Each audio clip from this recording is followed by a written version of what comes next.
शांति भवन में वट सावित्री की पूजा की तैयारी जोर शोर से चल रही थी। अवंतिका ये पूजा पहली बार ही करने वाली थी।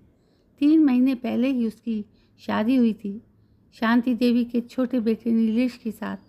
वैसे बचपन से ही वो अपने घर में मम्मी, भाभी और दीदी को हर साल वट सावित्री पूजा करते देखती तो उसके मन के एक कोने में भी इसी तरह जैसे सब सज धज कर सुंदर सुंदर नए कपड़े और गहने पहनकर 16 श्रृंगार कर बरगद के पेड़ की टहनी को गमले में लगा पूजते हैं, पीले धागे से उसके चारों तरफ घूम घूम कर बांधते हैं, फिर जल चढ़ाना, नए बांस के पंखे से हवा करना और ढेर सारे फूलों को चढ़ाना। वो देखती थी कि काले चने और चने की दाल को भिगोकर उसकी मम्मी रात को ही रख देती थी, जिसे प्रसाद के रूप में वृक्ष की डाली में चढ़ाती। दूध और धान की खील को नाग नागिन को चढ़ाती, जो चावल के आटे से अर्पण देकर बनाती थी। पूजा का सभी सामान लाने में वो मम्मी की मदद करती थी। वैसे आस पड़ोस के लोग जब मंदिर के पास लगे बरगद के पेड़ की पूजा करने जाते तो वो भी मम्मी से पूछती, आप सब वहाँ क्यों नहीं जाते? सबके साथ कितना मज़ा आएगा। बिटिया, हमारा तो घर ही मंदिर है, यहाँ बैठकर शांति से हम पूजा तो कर पाते हैं। वहाँ मंदिर में तो इतनी भीड़ होती है कि धक्का मुक्की और चोरी की घटना आम बात है। भाभी उसे अक्सर चिढ़ाते हुए कहती, अच्छा, आप जब बड़ी होंगी तो अपनी शादी के बाद जैसे मर्जी आए वैसे ही पूजा कीजिएगा। चलिए, अभी तो हमें कथा सुनाइए। तीसरी कक्षा में ही थी तब वे अवंतिका सती सावित्री वाली कहानी को अपनी किताब में से जोर जोर से पढ़कर पूजा में बैठी अपनी मम्मी को सुनाया करती। कुछ साल बाद फिर जब उसकी बहन की शादी हो गई और जब वो मायके में रहती तो वो भी मम्मी के साथ सुहागनों वाली हर पूजा करती। और फिर जब भाई की शादी हुई तो भाभी भी उसी तरह अपने सुहाग की लंबी आयु के लिए पूजा किया करती। सावित्री की कहानी तो मुँह जवानी याद हो गई थी अवंतिका को।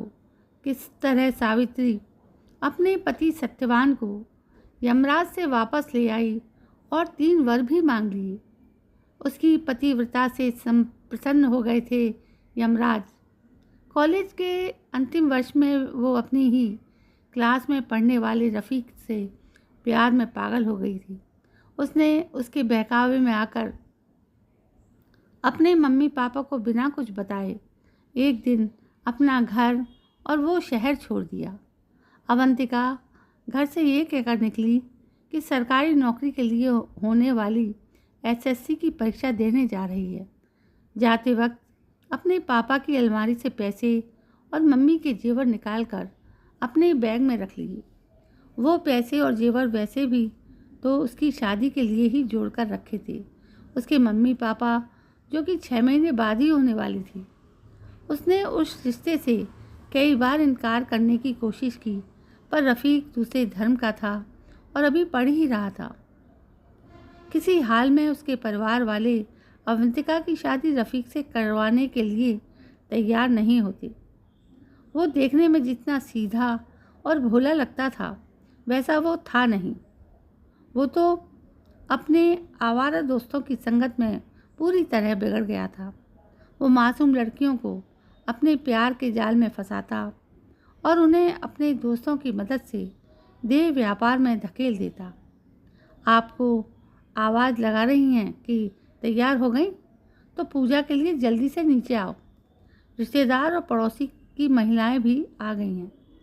माँ का गुस्सा 7वें आकाश पर है। संभल कर ही नीचे आना। मुझे तो लगा शायद आप सो गई हैं। आती हूँ कहकर अवंतिका ने आईने में खुद को देखा।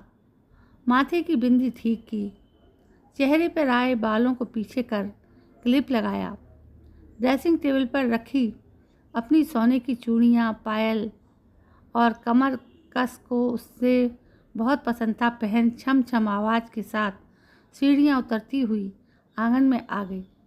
शांति देवी ने सभी औरतों के सामने उस पर तंज कसते हुए कहा, आ गई छम्मक छल्लो, कोठे वाली जैसी मटकते हुए। आज सुहागिनों वाली पूजा है और इसे अपने सजने धजने से ही फुर्सत नहीं है। माँ जी, वो आपने ही तो कहा था कि आज अच्छे से तैयार होकर आना। हाँ, पर कोठे से नीचे उतरोगी तुम तब ना अपने सुहाग की लंबी उम्र के लिए पूजा करोगी। पता नहीं क्या तो देखा मेरे नीलेश ने तुम में, तो उस कोठे से उठाकर ले आया। इतनी औरतों के बीच मैं बार बार जब कोठो और कोठे वाली शब्द का प्रयोग हो रहा था तो अवंतिका के भी सब्र का बांध टूट पड़ा। मैं खुद तो नहीं आई, आपके बेटे ने आप सबकी रजामंदी के बाद ही मुझसे शादी की है। माहौल बिगड़ता देख पड़ोस की कमला जी अपनी कुर्सी से उठती हैं और दोनों को शांत करवाती हैं। अरे शांति, तू तो बड़ी है, तो क्यों बच्चों जैसी अपनी नई बहू की पहली पूजा के दिन तमाशा कर रही है।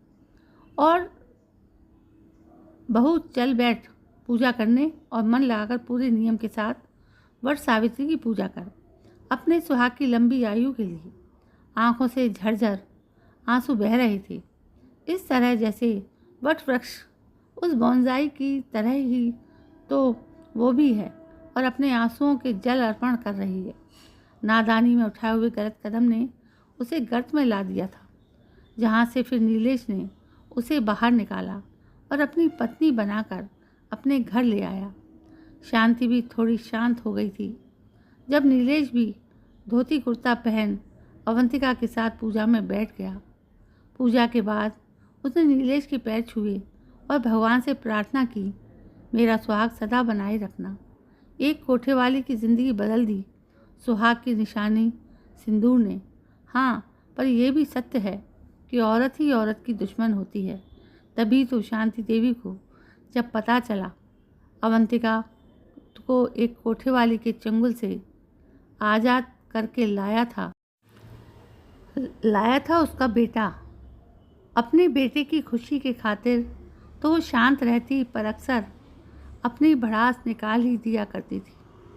ऐसे पूजा पाठ के अवसर पर ही उसका सुहाग यानी उसके पति के देहांत के बाद उसने अकेले ही अपने बच्चों को पढ़ाया लिखाया और फिर उनका विवाह किया।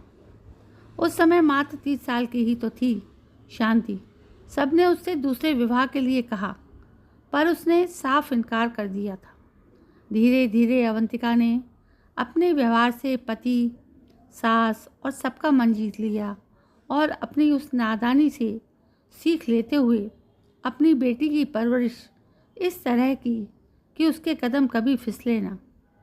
एक सहेली की तरह ही अपनी बेटी को समझाती और जब उसने अपनी पसंद के लड़के से अपने मम्मी पापा को मिलवाया तो सब कुछ देख सुनकर खूब धूमधाम से बेटी का विवाह कर दिया।